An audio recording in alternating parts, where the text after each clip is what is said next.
Se você clicou nesse vídeo é porque ficou bastante curioso para entender a relação de hábitos, rotina e desenvolvimento de linguagem e fala. Por que será que esse ambiente é ordenado? Por que será que ter uma rotina acaba influenciando esse desenvolvimento de uma forma esperada?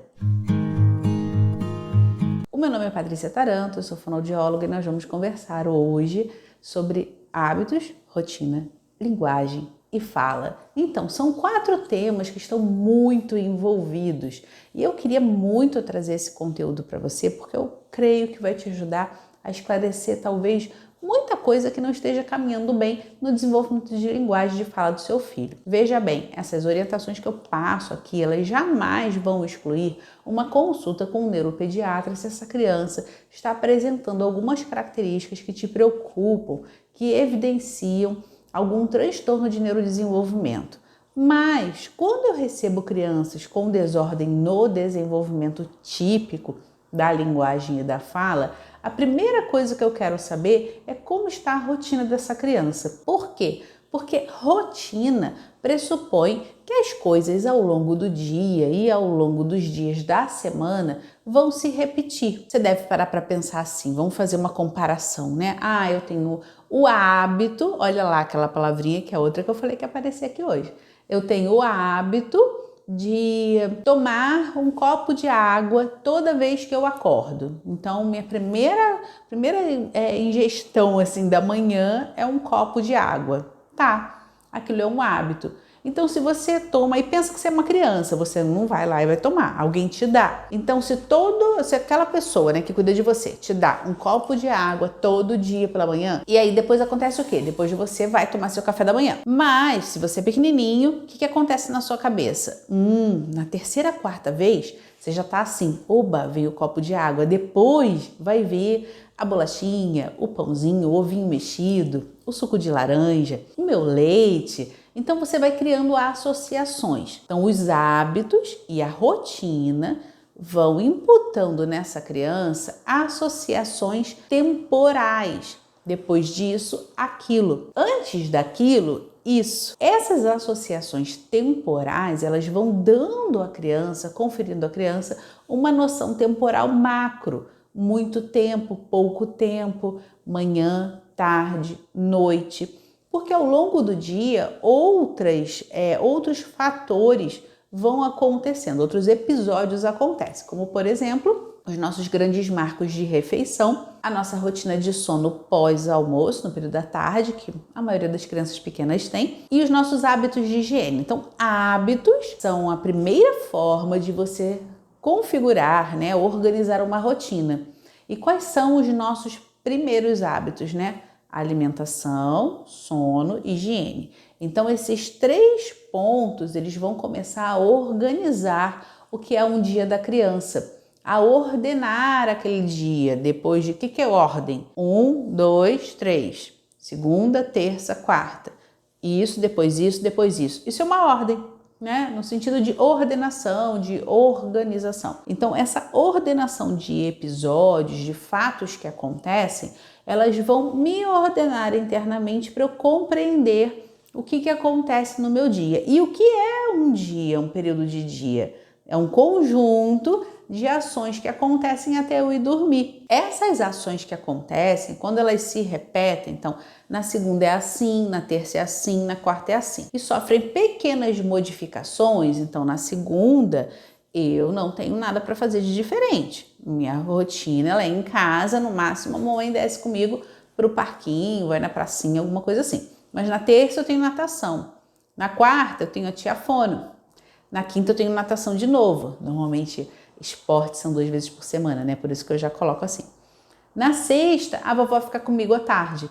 Então vamos pensar, uma semana bem basicona aí de uma criança que está em terapia, né? Mas aí você coloca isso também para as crianças que não fazem terapia, tá, gente? A gente está falando aqui para crianças em desenvolvimento esperado também, ou que deveriam ter. Lembra? Eu comecei esse vídeo falando que eu quero que você mapeie aqui algo que você pode melhorar aí em casa, né? Algo que, nossa, era isso que estava faltando, tá? Enfim, das repetições dessas situações, essa criança vai criando novas associações.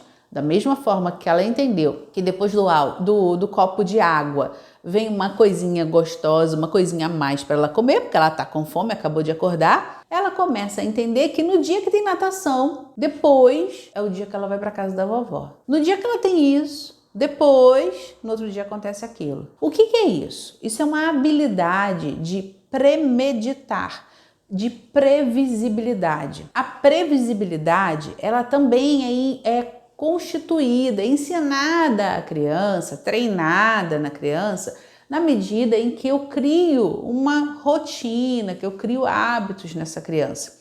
Então a criança, quando ela nasce, começa a crescer, ela não tem essa noção. Ela começa a apresentar essa noção a partir do que os episódios da vida dela vão acontecendo. Por isso que é tão importante que a gente tenha uma rotina, hábitos e ordem ao longo do dia dela, ao longo de um período de tempo, para que essa criança tenha a chance de construir isso. Tá, Patrícia, beleza, até aí entendi isso tudo. O que isso tudo tem a ver com linguagem? Ora, previsibilidade. Lembra que eu falei do traço temporal? Previsibilidade também é um traço da linguagem, um ponto da linguagem.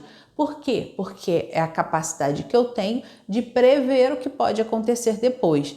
Crianças que começam a desenvolver essa noção temporal, noção de previsibilidade, são crianças em geral mais tranquilas, mais calmas, mais ordenadas internamente. Então não é aquela criança impulsiva, explosiva, irritadiça. Por quê? Porque quando eu sei o que vai me acontecer, o que eu sei o que esperar, né, do meu dia, eu fico mais tranquilo. Porque eu tenho muito mais o domínio daquelas situações, por mais simples que isso possa parecer. É o mesmo, por exemplo, quando eu tenho um cuidador, que seja mãe, vó, mas é uma pessoa muito irritada. Ah, tudo briga. Aí tudo reclama. Tudo que a criança vai fazer, tá errado. Ah, caiu, reclama. Ah, deixou molhar, reclama. Claro que a gente tem que educar essa criança, ensinar ela o que tá certo e o que tá errado. Mas a gente tem que conservar também a medida dessas reclamações. Por que eu falo isso? Porque, por exemplo, se eu dou uma bronca o tempo todo na criança, então tudo que acontece, poxa vida, não sei o quê, e é um hábito nosso. A gente se educa nesse sentido também. Mas aí o que acontece? Eu deixo de dar a essa criança a noção da gravidade do problema. Então, se eu brigo de uma forma intensa, ou se eu brigo da mesma forma para tudo que acontece, para toda a chamada de atenção que eu quero dar nessa criança, ela para de fazer sentido, porque tudo tá igual. Então, se bateu no irmão, é a mesma gravidade de deixar alguma coisa sem querer cair no chão.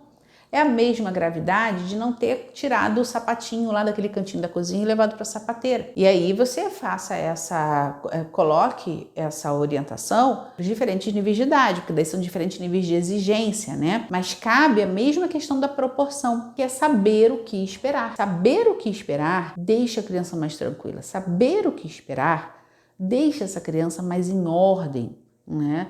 Em termos de linguagem, você consegue me compreender? Mais um exemplo bom para vocês. Por que as crianças, em geral, têm um comportamento melhor na escola que em casa? Quando tá lá com a professora, faz tudinho. Na escola é um santo. Em casa, a gente não escuta muito isso. Porque a escola, ela dá previsibilidade para essa criança, ela oferece esse ambiente previsível. Porque tem rotina. Veja como é importante, né? Então, saber que depois do almoço eu escovo o dente e tiro o cochilo. Essa criança já sabe. Tanto é que tem criança muito pequenininha que aí a mãe pega a escova de dente e a criança já vai fazendo não é nem porque não gosta de escova de dente, porque em outras situações faz, mas tá de dia, comeu, escovou o dente, ela vai me botar para dormir, eu não quero dormir. Só que 5 minutos depois tá dormindo, né? Assim. Então, enfim, entendam que a rotina e a criação, né, de hábitos, essa gerência dos bons hábitos na criança, vai trazer esse traço temporal, essa noção de previsibilidade. Então, não tenho receio de que minha casa virou um quartel-general. Quantas vezes a gente escuta isso, né, de parente, de amigo, mas vocês são tudo assim com eles. Tudo tem que ter hora para fazer as coisas. Gente, isso é muito importante para a criança, principalmente nessa criança pequena, porque depois que ele está um pouquinho maior, isso já é um tanto quanto mais natural, sabe? Então a criança ela já tem soninho naquela hora de sempre, porque ela foi acostumada, educada a isso. tá? Mas nesses primeiros anos de vida é fundamental, porque a criança, ela vai agir nesses primeiros anos, né? Aí eu tô falando dessa criança até uns 3 anos de idade, ela vai agir muito pela necessidade fisiológica dela. Então, se ela tá com fome, ela chora, ela fica mais irritada, isso aí, ó, tá na hora, deve estar com fome, né? Então, se a gente pode se antecipar essas situações, né, de conflito, de estresse, porque a gente criou uma rotina, tanto a gente se ajuda, né, no trato diário com essa criança, na construção de uma casa mais em ordem, né, mais ordenada, mais tranquila, quanto a gente ajuda a criança também a ser uma criança mais tranquila e mais estruturada, para que, por consequência, essa fala possa acontecer. Do surgimento de palavras também tem uma relação muito ligada a isso. Por quê? Quando esses episódios se repetem também muito do vocabulário dessa pessoa que cuida da criança.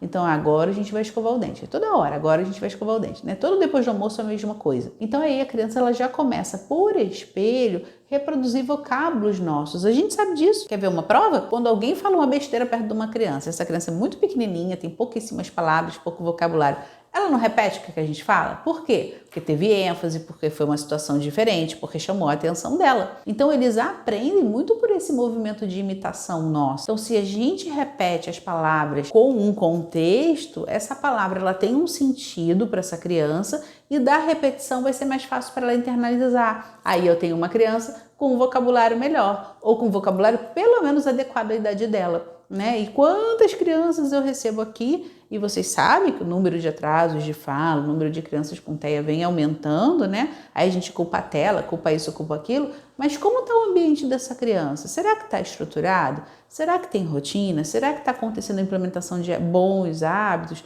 para proporcionar para essa criança um ambiente que estimula de uma forma natural? Então fique muito atento aí a essas orientações, essas dicas. Se você gostou, curte, não deixe de compartilhar com alguém que possa estar precisando. Corre lá em cima, ativa o sininho e não esquece de se inscrever no canal. Até uma próxima!